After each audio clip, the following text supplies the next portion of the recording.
There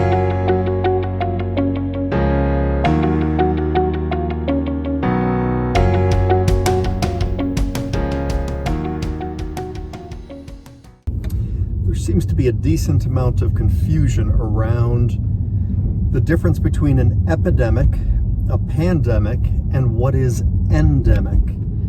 Let's talk about that today so we help understand the differences and where we are with COVID-19. I'm Dr. Jeff Kingsley. Welcome to another edition of Riding in Cars with Researchers.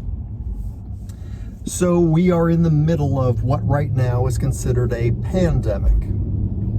Let's start with epidemic. We've seen epidemics of many different things before. We've seen epidemics of Zika. We've seen epidemics of viral illnesses in Africa.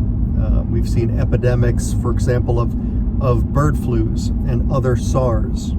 That didn't really reach the pandemic level. Epidemic. Demos came from the Greek, democracy, the people, right?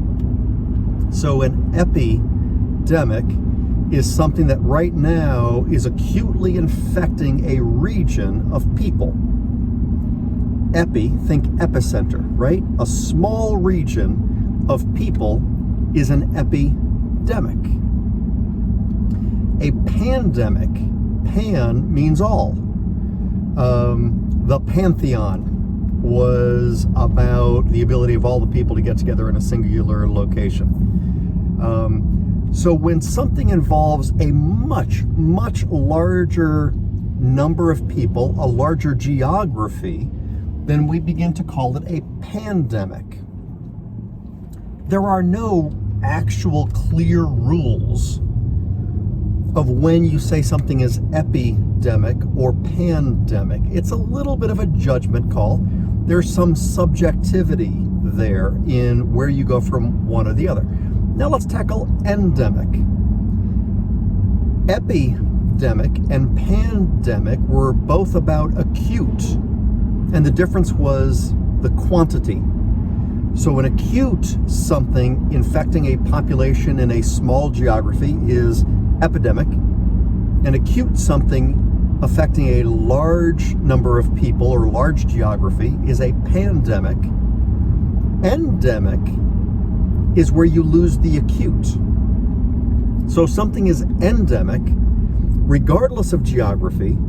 When it is no longer acute, it doesn't go away. It's there over a long period of time. Influenza is a great example of something that is endemic. Influenza comes and goes. We have bad seasons. We have light seasons. It travels around the entire planet. Flu season in the northern hemisphere is the exact opposite on the calendar from flu season in the southern hemisphere. And it just continues to travel around the world. Sometimes the flu, influenza, which is endemic, sometimes we get such a bad version of the virus that acutely it becomes really worrisome. And acutely we will once again call it an influenza pandemic. Make sense? So acute is epi or pan, and chronic is endemic. So where are we with COVID-19? When COVID-19 started at the tail end of 2019, and then the world became very aware of it in early 2020, COVID-19 was an epidemic. It was an acute illness affecting a small number of people, a small geography. And then it rapidly spread the world because today we're a globe. We are not individual countries. We are not individual continents. With ships and airplanes traveling all over the place every single day, nothing ever stays in a limited geography these days. COVID-19 very rapidly became pandemic and affected the entire globe. Now we're in 2022 and we're reaching that point where would we still call COVID-19 acute? Here's why you would and why you wouldn't. We're still seeing waves of COVID-19, and I gave the example of influenza, where influenza is endemic.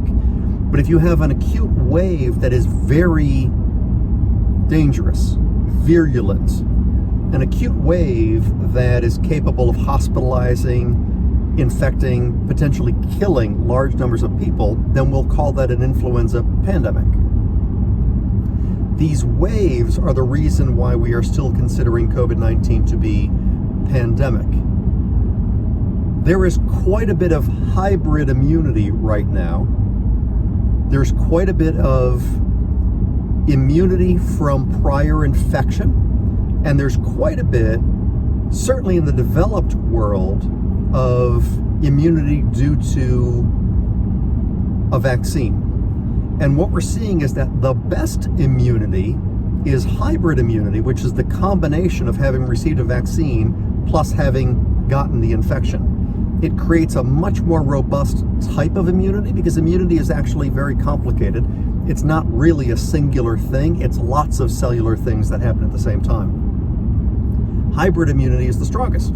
In the developed world, we have quite a bit of hybrid immunity right now, which means that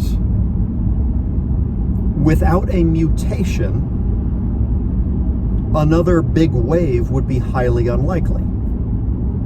With another mutation, all bets are off. With another mutation, it could be that the hybrid immunity is not enough to confer adequate immunity to prevent hospitalizations and deaths. I think we are on the cusp of being able to call this endemic. In fact, I'm encouraging calling it endemic today. I don't think it still rates as pandemic in the developed world. Is it still pandemic in the developing world? Maybe, because there's not as much hybrid immunity. The developing world has quite a bit of immunity from prior infection, but very low vaccination rates, which means that the immune response is not as great as having been vaccinated, let alone vaccinated plus having had COVID-19 on top of that. But I certainly think that in the developed world, we should begin calling this endemic. Could it again become pandemic or epidemic? Absolutely it could. And that's the world we're living in, and that's fine. That's what we've lived with influenza forever. It is endemic, and periodically it becomes pandemic. COVID-19 should be treated the same way. I'm in favor of calling it endemic today. There is some explanation between epidemic, pandemic, and endemic. I hope it helps. As always, thanks for following along. Thanks for driving with me. Have a great day. I look forward to seeing you again in the future. Take care.